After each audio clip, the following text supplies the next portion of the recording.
Okay, be sure and use the pause button. I don't want to get kicked off YouTube for this video being too long. I've split them up, so we're going to cover set notation first. So from the book, again, I always start there. It's a good place to start. A notation for a set that uses a rule to describe the properties of the elements of the set. That's set builder notation or set notation.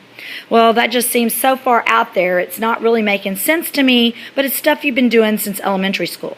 You have to learn how to read it and how to write it in this class.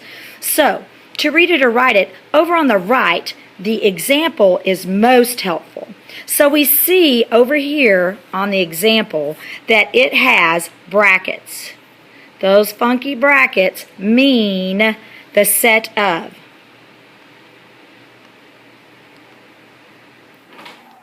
And I apologize, I don't have my stylus. I'm writing terrible.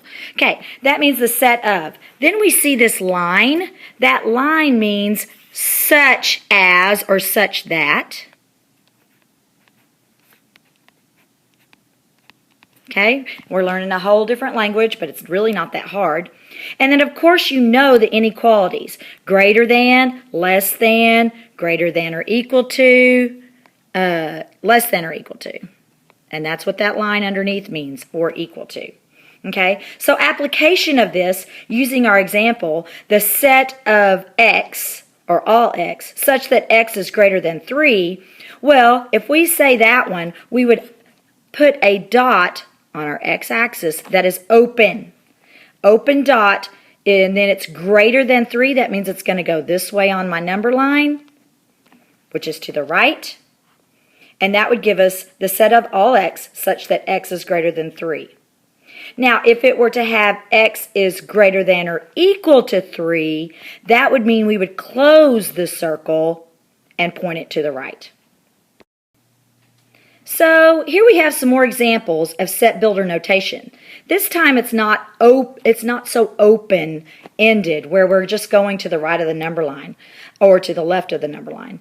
This one has the set of all x such as or such that x is greater than any number. So we'll have any number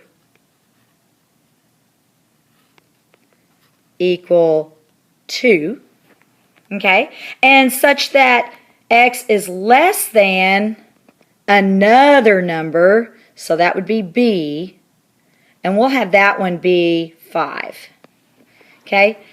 So the set of x such that, and for our example here, such that 2 is less than x, which is less than 5. That's going to be my example. You can apply it all the other ways, but we're just going to do one example to make it real quick. So if we do this on our number line, that would mean the 2 on our x-axis is open. It's not filled in. And the 5 is also open. And x can be any quantity in between here. Now remember, in the upper level math, it won't be quite as simple. It might be, jumping up and down all over the graph, so they won't always just be simple line graphs. Now here's something new.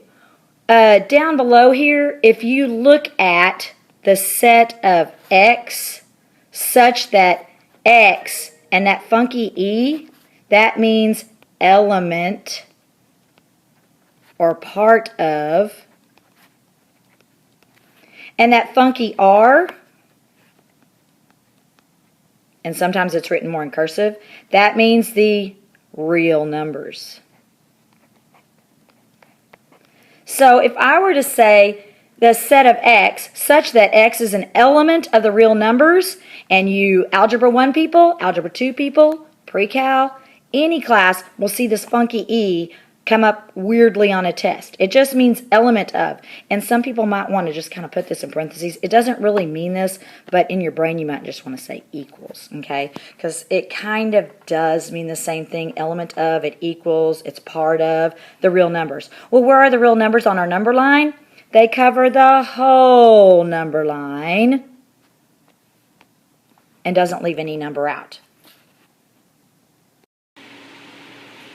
Moving on to interval notation, be sure to use the pause button because I'm going to be talking really fast.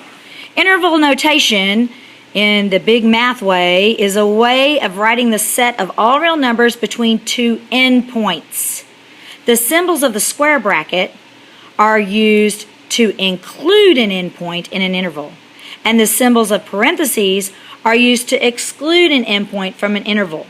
I'm going to tell you right now, you need to be careful with the parentheses one because it looks like you're talking about a point itself and not just an interval.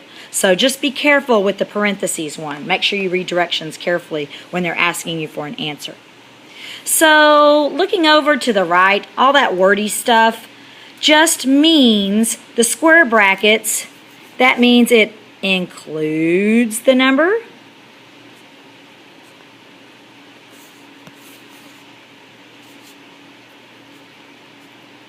And that means if it includes a number, that means the dot is filled in on your graph. Okay?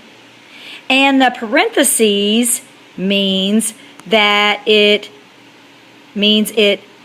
goes up to that number but does not touch that number. So it means it is